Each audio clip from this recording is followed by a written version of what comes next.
Welcome back to the channel, folks, where I give you real stories and up-to-date news. But today, we're going deep into some real-life darkness, somewhere that no one wants to go, and I'm talking about the most dangerous prisons on the planet. Places where the rules of society are thrown out the window and only the strong survive. These are places where violence is a way of life, and where escape is nothing more than a pipe dream. We're going to take you inside the walls of these notorious institutions, from the slums of South America to the frozen wastelands of Russia.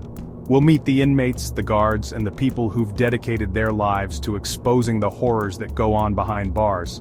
So buckle up, folks, because this is going to be a wild ride. This is a no-holds-barred look at the underbelly of the justice system, where the worst of the worst end up. This is the reality of life inside the world's most dangerous prisons.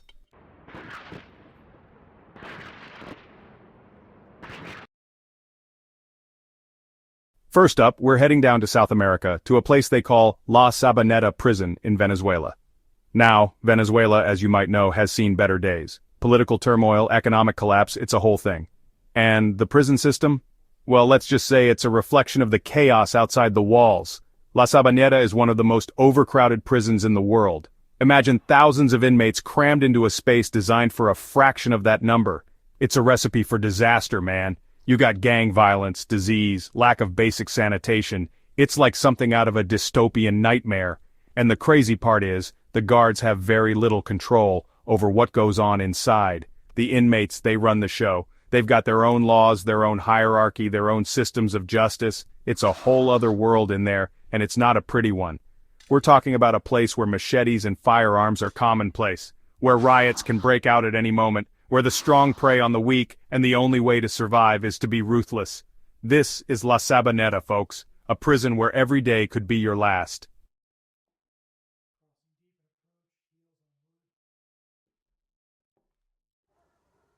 Now, I've heard stories about La Sabaneta that would make your hair stand on end.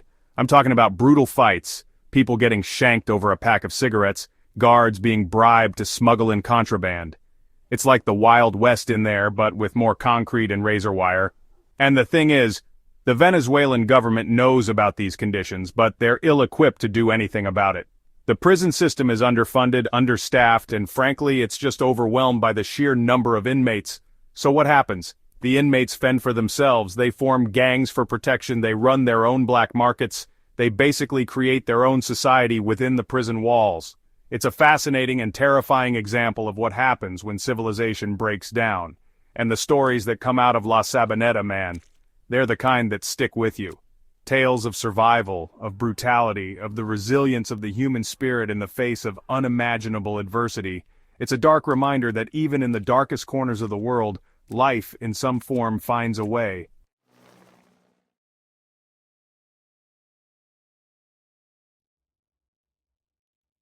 Alright, from the sweltering heat of Venezuela, we're heading north, way north to the frozen wastelands of Siberia, Russia. This is where you'll find Black Dolphin Prison, a place so remote, so isolated it might as well be on another planet. They call it Black Dolphin because of a statue at the entrance, but trust me, there's nothing friendly about this place. This is where Russia sends its worst of the worst. Serial killers, terrorists, the guys who make Hannibal Lecter look like a choir boy. These are the kind of dudes who'll never see the light of day again. They're in for life, man, locked away in this concrete fortress on the edge of civilization. And the conditions? Let's just say they're not exactly conducive to rehabilitation. We're talking about 24/7 solitary confinement, minimal human contact, constant surveillance. It's psychological torture, designed to break even the strongest will.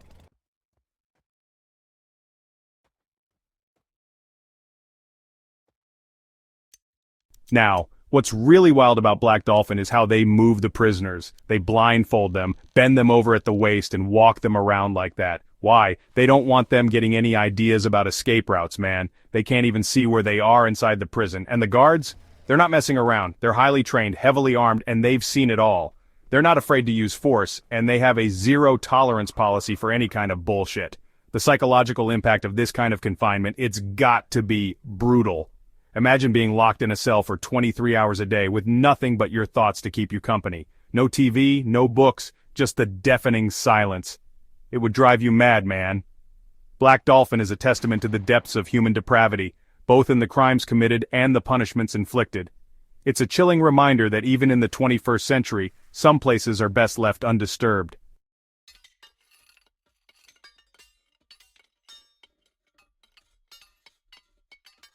Alright folks, buckle up because this next one is intense. We're talking about ADX Florence, aka the Alcatraz of the Rockies. This supermax prison, tucked away in the Colorado mountains, is designed to hold the most dangerous criminals in the US prison system. We're talking about the worst of the worst here, folks. Terrorists, mob bosses, you name it. If they're considered a serious threat to national security or just too hardcore for a regular prison, ADX Florence is where they end up. This place is built like a fortress. We're talking razor wire fences, laser beams, attack dogs, the whole 9 yards. Security is insane, and for good reason. These guys are masterminds of chaos, and they'll stop at nothing to escape. But here's the thing about ADX Florence, it's not just about keeping these guys locked up, it's about breaking them. The isolation is brutal. We're talking 23 hours a day in solitary confinement, minimal human contact. It's enough to make anyone crack.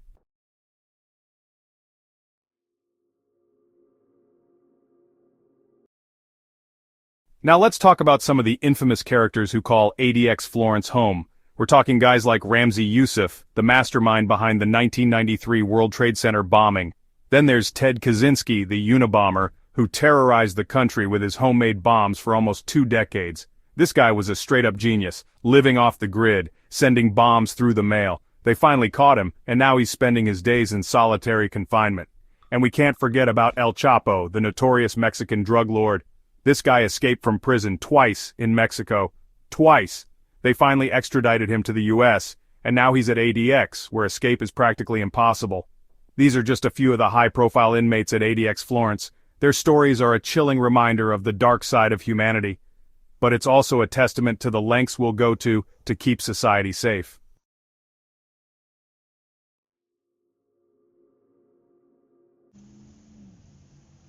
Alright, let's shift gears and head south to Brazil, where we're diving into the horrific world of Carandiru Penitentiary. This place was a nightmare factory, a breeding ground for violence and despair. Carandiru was once the largest prison in Latin America, cramming over 8,000 inmates into a space designed for a fraction of that. You can imagine the conditions, folks. It was overcrowded, filthy, and riddled with disease.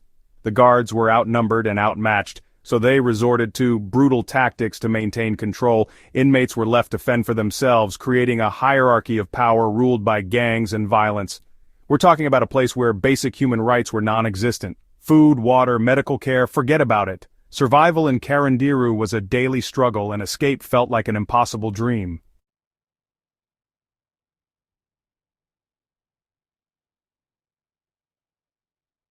Now the story of Carandiru is tragic on its own, but it's forever etched in history because of a single horrifying event, the Carandiru Massacre.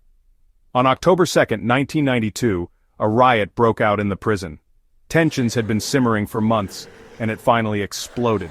The guards, armed to the teeth, stormed the prison, and what followed was a bloodbath. Over 100 inmates were killed, many of them executed in cold blood. The world watched in horror as images of the massacre emerged. It was a chilling reminder of the brutality that can exist within the walls of a prison. The Carandiru Massacre sparked outrage and calls for reform. It forced the world to confront the inhumane conditions that led to such a horrific event. Though Carandiru was demolished in 2002, its legacy serves as a stark warning about the consequences of neglecting basic human rights.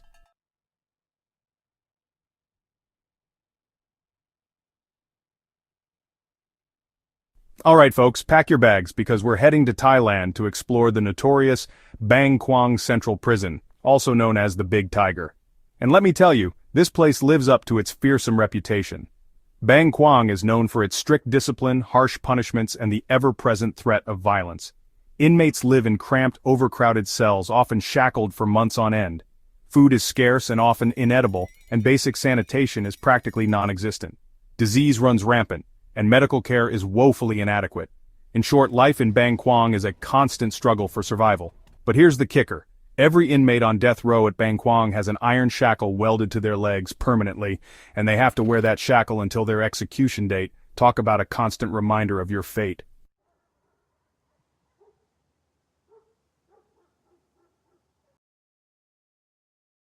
Now let's talk about the death penalty in Bangkwang because it's unlike anything you've ever heard. Inmates are given only a few hours' notice before their execution. Can you imagine the terror? They're given a last meal, allowed a final visit with a Buddhist monk, and then they face a firing squad. Yeah, you heard that right. A firing squad. They strap you to a cross and aim for your heart. The thing about Bangkwang is, it's not just about punishment. It's about breaking you, stripping you of your humanity. It's a place where hope goes to die. The stories that come out of Bangkwang are brutal, but they offer a glimpse into a world few of us can even imagine. It's a stark reminder of the harsh realities of the criminal justice system in some parts of the world.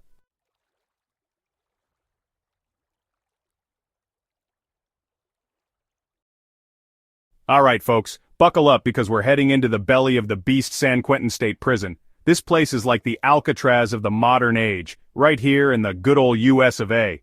It's older than dirt, dating back to the freaking gold rush era. Now San Quentin sits on a prime piece of real estate, man. We're talking about the California coastline just north of San Francisco.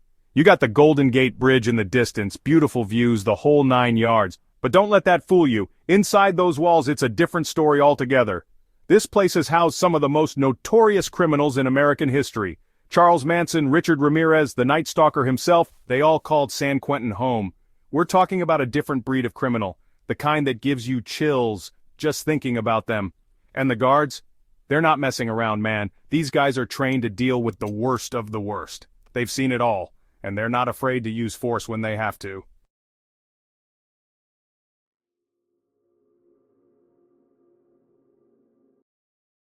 Now life inside San Quentin is about as rough as it gets.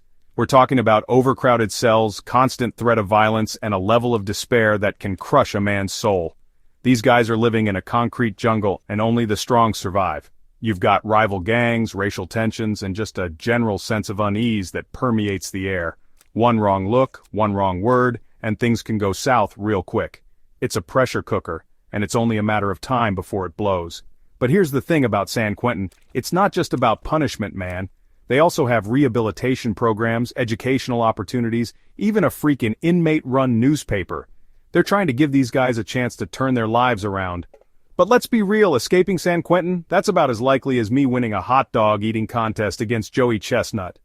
It's practically impossible. The security is top-notch with guard towers, razor wire, and enough surveillance to make your head spin.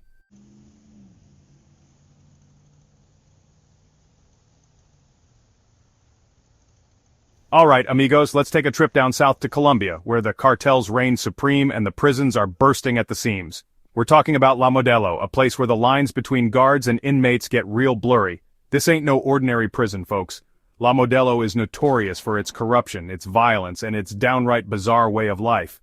Imagine a place where drug lords still call the shots from the inside, where guards can be bought and sold like candy, and where escape is not a matter of if, but when. Now La Modelo operates under this crazy system called patio systems. Basically each block or patio is run by a different gang or faction. They've got their own rules, their own hierarchy, their own little empire within the prison walls. It's like a microcosm of Colombian society with all its complexities and contradictions. And the crazy part is, the guards kinda just let it happen. They've got this hands-off approach which, might sound progressive on paper, but in reality it just creates chaos.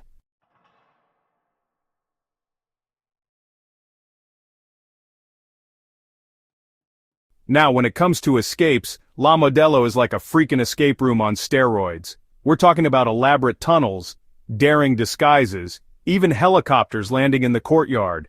These guys are creative, I'll give them that. One of the most infamous escapes involved this dude named Pablo Escobar, the kingpin himself. Back in '92 he basically just walked out of La Modelo with his posse, bribing guards and strolling right past the front gates.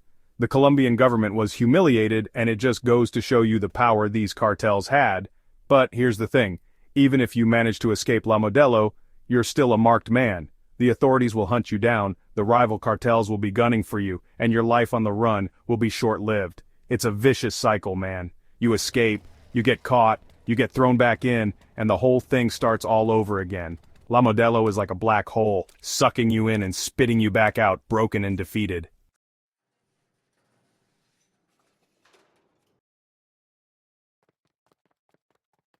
Alright folks, let's hop on over to the East Coast and visit a place that's become synonymous with brutality and despair. Rikers Island. This ain't no tropical paradise, my friends. This is New York City's most notorious jail complex. A sprawling island fortress that has haunted the city's conscience for decades. We're talking about a place where violence is a way of life, where corruption festers in the shadows, and where hope goes to die. Rikers has been the subject of countless investigations, lawsuits, and exposés, but the problems persist. Now Rikers is massive, man. It's like its own little city with 10 different jails, a power plant, even its own bakery. But don't let that fool you. This place is overcrowded, understaffed, and bursting at the seams with some of the most hardened criminals in the state. You've got gang members, murderers, rapists, you name it, Rikers has got it. And the conditions? Let's just say they're not exactly conducive to rehabilitation.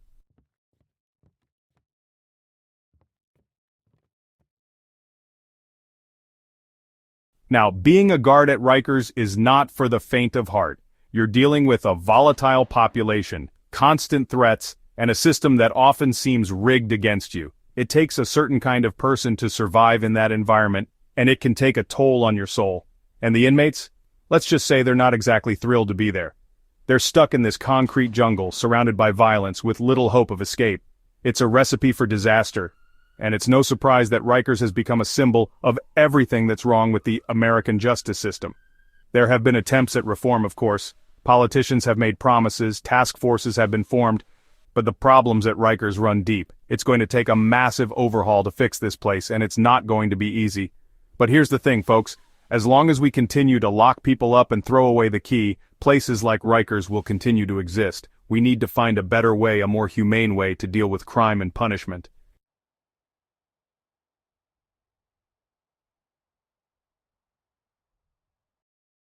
Alright, so we're heading over to Russia, which, let's be honest, is like the birthplace of hardcore prisons, right? Siberia, gulags, the whole 9 yards. And Patak Island Prison? It fits right in, man. This place is out on an island in White Lake, and I'm not talking about some tropical paradise. This is Russia, so think freezing temperatures, isolation that'd make a monk go crazy, and a reputation that precedes it.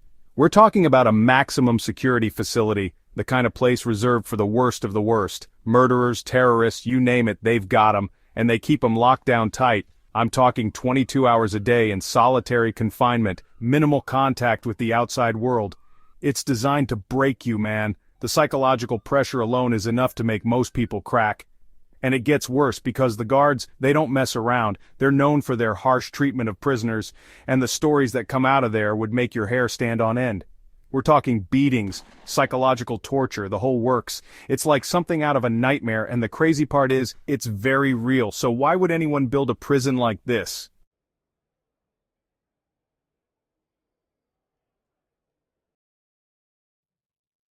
Now, I know what you're thinking. This place sounds straight up inhumane. And you wouldn't be wrong. There have been criticisms from human rights groups, allegations of abuse, the whole deal. It's a dark side of the Russian justice system that's hard to stomach. But here's the thing, even in a place as bleak as Patak Island, there have been attempts at reform. I'm talking about things like improving living conditions, providing access to education and job training programs. It's a long shot, I know, but even a glimmer of hope in a place like this is something.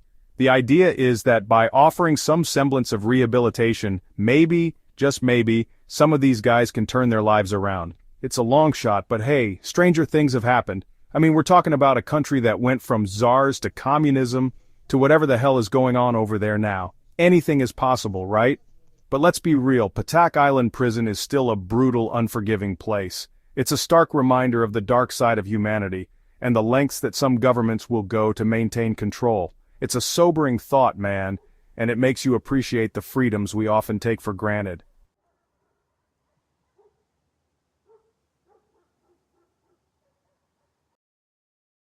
Alright, so we've talked about some pretty rough prisons so far, but nothing, and I mean nothing, compares to the absolute nightmare fuel that is Gitarama Central Prison in Rwanda.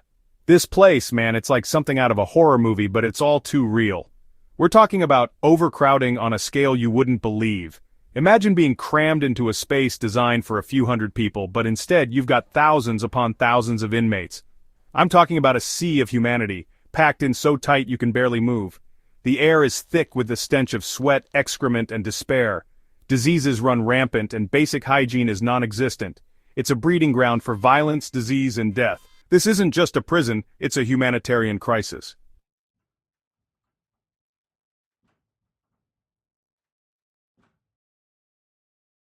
The situation in Gitarama is a complex one, man. On the one hand, you've got the Rwandan government grappling with the aftermath of a horrific genocide, trying to bring the perpetrators to justice.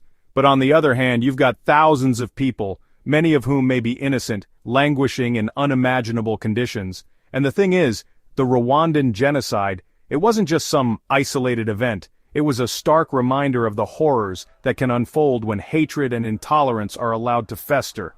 It's a lesson we should never forget, man. Now, I'm not saying that the inmates in Gitarama are all angels. Some of them undoubtedly committed terrible crimes.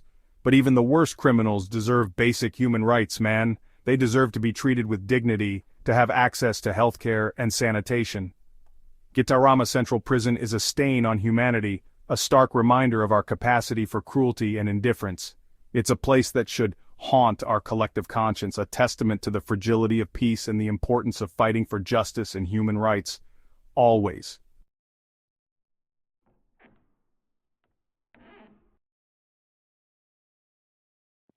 We've explored some of the darkest prisons, from La Saboneta's chaos to Black Dolphin's psychological torture. These places reveal the dark side of human nature, but they exist to keep society safe. Prisons should also offer hope for rehabilitation. Even a small glimmer of hope can make a difference. Like, comment and subscribe for more content. Let us know which prison shocked you the most.